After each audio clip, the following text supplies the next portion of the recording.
Good morning. Welcome to the morning market briefing. Today is Thursday, August 20th, 2026. Hope you're doing well. Today is Tomorrow Day, so that's always good for Tom and I. We generally like that.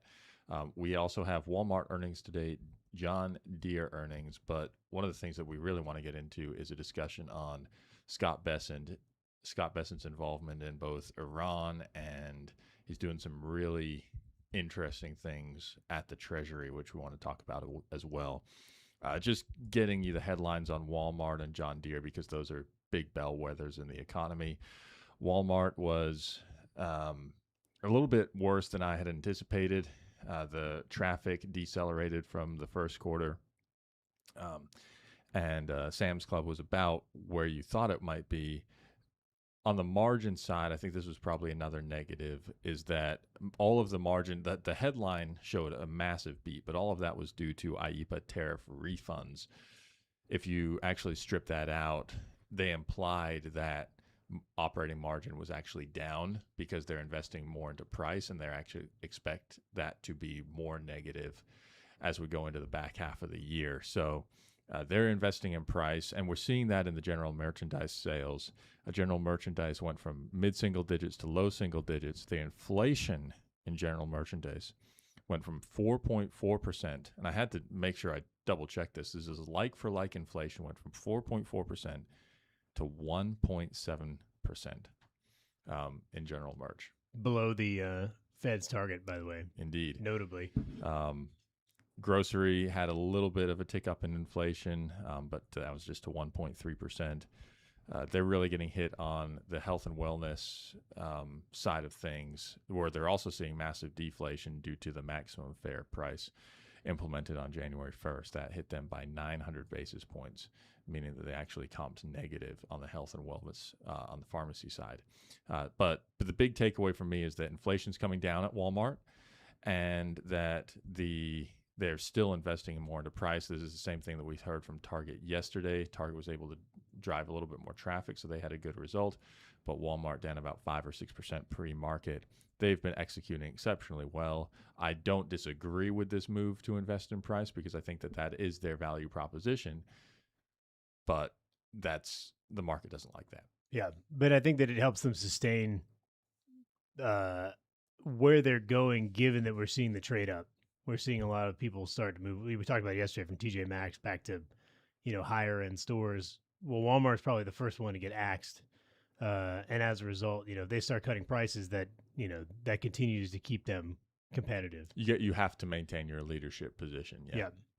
And then John Deere continues to deal with a really bad ag cycle. They reiterated their view that 2026 is the bottom in the ag cycle. But it continues to be very soft. They did have a bit of an improvement on the construction side, which isn't really a surprise given what Caterpillar had said as well. So I'm not terribly surprised by that. But big ag, they're dealing with what I call the 3 Fs: financing costs, fuel costs, and fertilizer costs. On top of that, they have ag prices that have been actually relatively low because we've had exceptional crops for the last 2 years. So big ag is just, they don't have the money to spend on new equipment, and they don't have the money to, importantly, service that equipment. A lot of the tractors that they're producing now are really difficult to maintain, and you got to get a Deere specialist out there who will charge money, and a lot of people just don't want to deal with that. Right now, they're just kind of sticking with their old equipment or buying used equipment because they know how to work it. So that's what John Deere is dealing with. Their stock's up about 2% pre-market, but we'll see how that trades as the day goes on. It's interesting because they don't seem to have any of the AI overlap that Caterpillar does. No. Which is interesting because you think like these guys are competing head to head, but there's a lot of nuance there, particularly as the AI infrastructure thing starts to play out. So maybe a little bit of a, an opportunity as it continues to fall behind. If you see the AI trade flip, you want to be in something that's more of a pure play combine maker as opposed to a construction / combine / AI infrastructure play. Right. Yeah, I definitely think that that's probably the case. I would like it a little bit cheaper than it is today, but I think that Deere, over the next 10 years, should do fairly well. I think they continue to lead in agriculture. And at some point, we all know with the iPhone, you might like your old iPhone, but at some point it can't run anymore. Yeah, the battery starts to die. And so you have to get the new iPhone, just as a lot of these farmers will have to get the new tractors. All right, let's talk about the story of the day. And it was really the story of yesterday, unfortunately came out after the call. And that is related to Scotty B. He is taking very much a leadership role in the administration. I would even say that he's probably obviously he's probably not more important than Trump, but if there's a 1A, I actually think that's Bessent now. And I don't even think it's a number 2. I think he's pulling a lot of strings, and I think he's even pulling strings with Iran now. A week ago, he said that Bessent said that the U.S. is going to apply measures never before seen on Iran, for example. And yesterday evening, Trump said, "No one has given the Islamic Republic of Iran a greater opportunity to make a deal than me. They failed to take it. Therefore, today I am announcing the most crushing economic operation ever taken against any country. This will be economic warfare and isolation on an unprecedented scale. This is an economic D-Day." And so basically in Trump language, saying what Bessent said last week. Yep.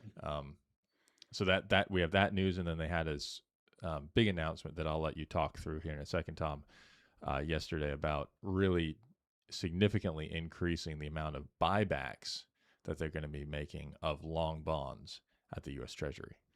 Yeah, so it's an interesting, I would say, be very careful of how you digest what the financial news media is saying has happened versus what has actually happened. So in effect, yesterday, the Treasury announced that they're going to increase the buybacks on long bonds by at least double. So their current maximum size is about $2 billion per operation, and they're increasing that to $4 billion, and they're targeting bonds in the 10 to 30-year range. It starts effective September 9th. Shout out to my wife. That is her birthday.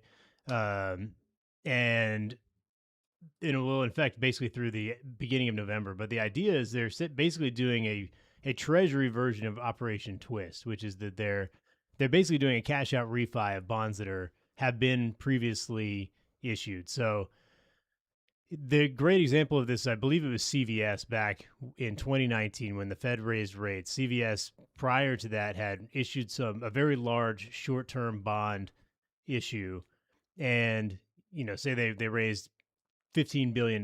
Well, you do that when rates are at zero, then the Fed raises interest rates. Suddenly those bonds that you got $100 for because you lent that money are now trading at $90 because they've raised interest rates on that tenor and your bonds have now priced down. Well, now I've got $10 billion in cash sitting in the bank that I just got from this, and I borrowed $10 billion, but now those total assets are worth $9 billion. Well, I can just buy those back and I can net $1 billion. And that's essentially, in layman's terms, what's happening with the Fed right now. Is they issued bonds at lower levels. We've now seen the long end blow out. Well, what they're doing is they're buying back those bonds for less than what they got for them, which is in effect almost the opposite of QE. So if you listen to the financial news media, they'll be like, "Oh man, this is QE. The Treasury is just doing it instead of the Fed." It's actually the opposite, because the Fed would print money and buy bonds. What they're doing is taking money that they've already borrowed and buying bonds that were backed by those dollars that are now worth less. It's like I sell Ben a car for $10,000 and then he offers to sell it back to me at $9,000 a month later. That's great for me because he already gave me $10,000 and I'm just giving him $9,000 back, and I have the car and $1,000. So that's what's really happening here, and it's very nuanced. And people are failing to understand what's happening here. And they're painting it as monetary intervention, Fed flavored, but it's actually monetary intervention, Treasury flavored, which is totally different. And I think you bring up a great point, because this is not printed money. Correct. And it's money that already exists. Unlike QE, it is not printed money. You're exactly right, and I think that we went from $2 billion per operation, and Bessent said at least $4 billion. So that's not. They went from a maximum of $2 billion, which means they could do anything up to $2 billion. to a minimum of 4. Greater than or equal to. Yeah. So at a minimum, we're doubling the size of this operation. And people aren't reporting that effectively. And then people aren't reporting effectively something that we just talked about, and that is the knock-on effects of this.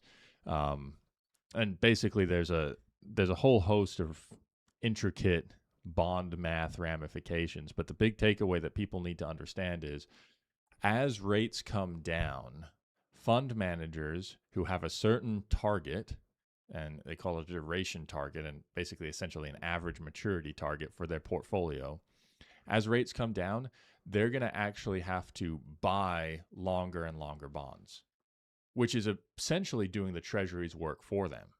So the more that the Treasury can get that long rate down, the more that Fidelity, BlackRock, any of these big fund managers are going to have to buy those long bonds, insurance companies. And so I think you can really create this feedback loop going the other direction than what we've experienced. And I think that, and I know Secretary Bessent gets that, because this is what he's done for his entire career, is understanding how to lean into these feedback loops so that you can make a very profitable trade, just like when he broke the Bank of England. Yeah, so if you think of like the world's largest mutual funds are actually not equity funds, they're bond funds. Things like PIMCO Total Return Fund, Double Line, Vanguard Total Bond Fund. These things are the worst version of investing in bonds, because by prospectus, they have to be, single A or above. Is single A always the best credit to buy?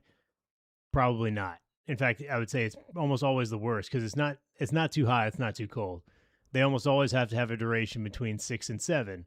They have to have so much exposure to government bonds, so much exposure to corporate bonds, et cetera. So they're bound by their prospectus to what they have to buy. So what happens is, if you have a bunch of bonds that have a structure where there's a call in the middle, if rates extend, you start to increase your duration naturally, because those calls become irrelevant. Because why would a bond get called if it's getting more expensive to borrow? So if Scott Bessent lights a spark that says rates are coming down, those bonds are going to price up. That call comes back into play, and now your 10-year bond becomes a 3-year bond. So now your whole bond portfolio that by prospectus has to have a duration of 7 has kicked forward. These are called kicker bonds or cushion callables. And many bonds have that. Almost all munis are that way. Mortgages are naturally that way because you have monthly return of capital. So suddenly you see that kick forward on the duration scale. Now your whole bond fund is below prospectus. Well, what do you have to do? You have to add duration. What's the easiest way to do that is to buy long treasuries, because you get maximum duration and maximum yield right now. Well, what does that do? That naturally kicks in demand to push down the long end of the curve. And what he's doing is essentially, and it seems to be the read, is that there's been so much issuance of bonds everywhere, and especially, in all these weird shadow banking, the NVIDIA $500 billion deal, the credit deal that they're doing, that it's crowding out the interest in treasuries. People are just like, there's so much to buy and so many shiny objects that they're forgetting that the shiniest object is now losing value very quickly. And so what he's doing is basically saying, redirecting. He's dropping a firecracker in the fishbowl, and everyone's going to look around and be like, oh yeah, treasuries are cheap here. And not only that, it's the easiest way to accomplish my goal. And that seems to be what he's doing. And we saw bonds rally quite a bit. They're off a little bit this morning because, the spin zone is just incredibly bad. The idea that this is QE is not only wrong, it's inversely true. It's the opposite of the truth. It's the antithesis of what's actually happening. But all day long yesterday, Scott Bessent implements summer QE, Treasury QE. He's doing this. It's not. What he's doing is he's changing the narrative, and he's doing it in a way that actually makes money. He's the anti Janet Yellen. The way to think about this is long treasuries are probably down 30% or 40% from when they were at 3%. He's buying the Treasury sold them at that level, and he's buying cheap. Like, you want to sell high and buy low. He's just doing it in reverse. They've already sold him, and now he's just going to buy them back low. With the same money he got from those sales. That's what's so hard to describe to people is like, I lend you $100 and tell you I'm going to pay interest, and then I come back and be like, hey, let me buy that $100 back for you for 90 cents, or that for $90, and you're like, great. And you make money on that deal. I've made money on that deal. And what happens is the same thing that we saw with Intel investment, for example. Like when the Treasury goes in and buys something like this, it creates you said a spark. You could also say kind of this floor. And what it does is it gives people an excuse to go ahead and buy this, because so you can create your own reality there. And George Soros, who Bessent worked for at Soros Fund Management back in the 90s, would always talk about and say what you want about Soros, but he was a really good trader. Like, he made a lot of money, and now you could argue he doesn't use it for benevolent reasons. And he would always talk about the reflexive nature of markets, that you create these feedback loops. We're in one right now. Yes. And like I said, I mean, Bessent gets that. And so he is starting this. He started a feedback loop in Intel. And I think he's going to try to do the same thing with treasuries. I mean, the headline too is, Bessent panicked. He's not panicked. I guarantee you that guy is absolutely stone cold killer. In fact, his attempted stone cold killer, that people are saying didn't happen, but the guy who showed up with Molotov cocktails to burn Scott Bessent at his appointment hearing did get sentenced to, I think, 5 years in prison for that. Yeah, that was yesterday, right? 2 days ago. So people forget that too. This all could have been much different. But I mean, he's not panicking. He's taking the opportunity as he sees it. He's making money for the country by lending people money and then buying it back for cheaper. It's crazy to think that the opposite is true. So then, of course, you look at what's next. A couple things from me in terms of the implications. Number one is the construction market is really weak right now. Housing market is not moving fast, and now we're out of summer home buying season, so that prices might start to degrade. But I think that's the short-term impact on the kind of the knock-on impact from rates. But I think the bigger implication here is that the Treasury is taking the reins back from a period of decades where the Fed has been maximally interventionist and doing things that the Treasury has historically done. And I think that we're seeing that. I mean, this is not just me saying it. We've heard this from people who are a lot smarter than me. Say the pendulum is now swinging back to the Treasury and away from the Fed. And I think that Kevin Warsh is completely okay with that. I mean, Warsh has actually said we want to become less interventionist and let the markets do the market thing. And the Treasury is doing what it has historically done, which I think is good. We've talked a lot about Hamiltonian Treasury. That's what Hamiltonian Treasury is. And we talked about, I mean, probably a year and a half ago, Scott Bessent gave an address where he was like, here's what's wrong with the Fed. They've suffered from incredible mission creep. They're doing so many different things that have nothing to do with what the Fed does. And you could argue that Jay Powell disagreed with that because he was trying to do so many different things with the Fed. But now you have Bessent who thinks that and is operating as if the Fed mission creep is not only stopped, but retracting. And you've got Kevin Warsh who's saying we've had way too much mission creep. In fact, we're going to not even tell you what mission we have. And start, so that's, he's left this vacuum, and that space is being taken up by the Treasury now. You've got arguably the most important hire that I can think of in financial markets in certainly in my career. I think that Scott Bessent is the best person I've ever seen do his job. I mean, he's so impressive in so many different facets. And now you've got Kevin Warsh who's aligned with him on how this should operate. And I think that is so bullish for just America, period. I'm not even talking markets or treasuries or anything. I'm just saying economic prosperity for at least the next 2.5 years until they both get arrested if a Democrat gets elected. So that's just my opinion. I mean, we had the Fed minutes yesterday. The biggest headline for me, I mean, people are trying to read between the lines. The biggest headline for me is that Warsh wants to go to 6 meetings next year from 8. Yeah, that was an underrated piece of the minutes. Yeah, like that. Like that's the biggest thing is he wants less Fed.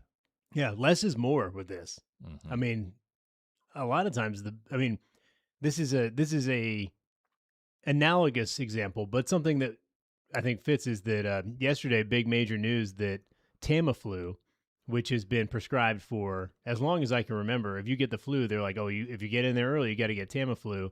It's the best thing for someone who has flu. Well, they did a long-term study that showed that if you take Tamiflu, if you're just average sick, it makes you worse. And if you're very sick from the flu, you're 43% more likely to die.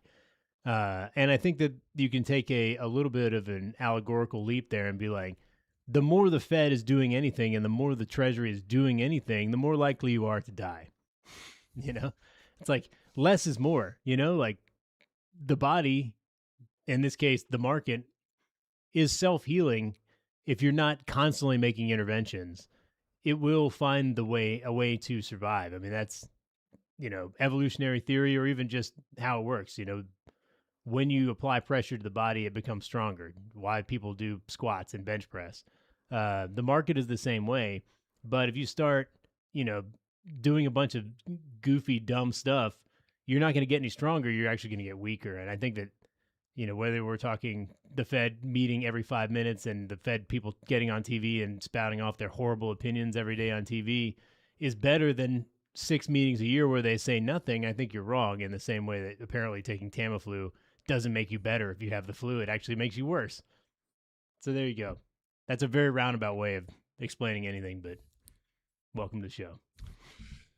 I think this was a great show for anyone who wonders what we're about and what we want to do, and what we're trying to do here. Yeah, I mean, if you want to share this one, I think this is a good one. But we will see you tomorrow. Have a great day. Bye.